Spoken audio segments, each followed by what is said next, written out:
Malkangiri degree କଲେଜର ଗ୍ରନ୍ଥାଗାର କୋଠା ଉନ୍ମୋଚନ କଲେ ବିଧାୟକ।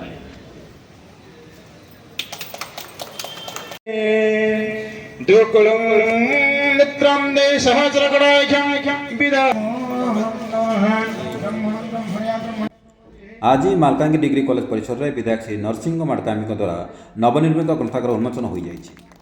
ଆଜିର ସୋସିଆଲ ମିଡ଼ିଆ ଓ ଡିଜିଟାଲ ଯୁଗରେ ଧୀରେ ଧୀରେ ପାଠକଙ୍କ ସଂଖ୍ୟା ହ୍ରାସ ପାଇବା ସହ ପାଠକ ଇତିହାସ ହୋଇଯାଇଛନ୍ତି।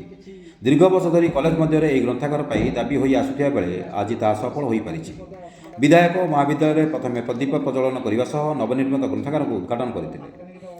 2 ମହଲା ବିଶିଷ୍ଟ ଗ୍ରନ୍ଥାଗାର ଭ୍ରମଣ କରିବା ସହ ଏହାଦ୍ୱାରା କଲେଜର ଅଧ୍ୟୟନ କରୁଥିବା ଛାତ୍ରଛାତ୍ରୀ ଅଧିକରୁ ଅଧିକ ଜ୍ଞାନ ପାଇପାରିବେ ବୋଲି କହିବା ସହ କୋଠା ନିର୍ମାଣ ହୋଇଥିବା ନିମ୍ନମାନର କାମ ବିଷୟରେ ଉପସ୍ଥିତ ବିଭାଗୀୟ ଯନ୍ତ୍ରୀଙ୍କୁ ନିର୍ମାଣ କାର୍ଯ୍ୟ ବ୍ୟବହୃତ ନିମ୍ନମାନର ଟାଇଲ୍ସ ବଦଳରେ ଉନ୍ନତମାନର ଟାଇଲ୍ସ ଲଗାଇବାକୁ ପରାମର୍ଶ ଦେଇଥିଲେ।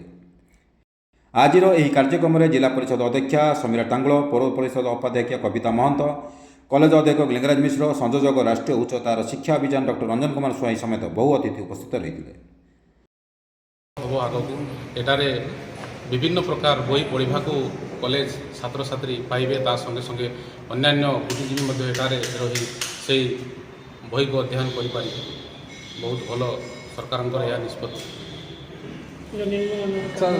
ଅଭିଯୋଗ ଆସୁଛି ନିମ୍ନମାନର ବିଲ୍ଡିଂ କାମ ଟାଇଲ୍ସ ସବୁ ଲାଗି ମାଲକାନଗିରି ଜିଲ୍ଲାରେ ଅନେକ ଜାଗାରେ ଏମିତି ବିଲ୍ଡିଂ ହେଉଛି, ଅନେକ ଜାଗାରେ ପୁରା ନିମ୍ନମାନର କାମ ହେଉଛି। ଏ ନିମ୍ନମାନର କାମ ଆମେ ନିଶ୍ଚିତ ଭାବେ ତଦାରଖ କରିବୁ ଏବଂ ଏମାନଙ୍କୁ ନିମ୍ନମାନର କାମ କିପରି ଭାବରେ କ୍ୱାଲିଟି କାମ ହେବ, ଭଲ କାମ ହେବ, ସେଥିପ୍ରତି ଆମେ ସମସ୍ତେ ଦୃଷ୍ଟି ଦେବା ଆବଶ୍ୟକ ଅଛି। ମିଡ଼ିଆ ବନ୍ଧୁମାନେ ମଧ୍ୟ ଯେତେ ରାଜନେତା ଅଛନ୍ତି ଏବଂ ସରକାରୀ କର୍ମଚାରୀ ସମସ୍ତେ ଏହାକୁ ଆମେ ଦୃଷ୍ଟି ଦେବା ଆବଶ୍ୟକ ରହିଛି। ଆମ ତରଫରୁ ଆମେ ସମସ୍ତଙ୍କୁ ତାଗିଦ କରିବୁ, ଭଲ କାମ ନ କଲେ ସେ ବିଲ୍ ମଧ୍ୟ ବନ୍ଦ କରିବୁ।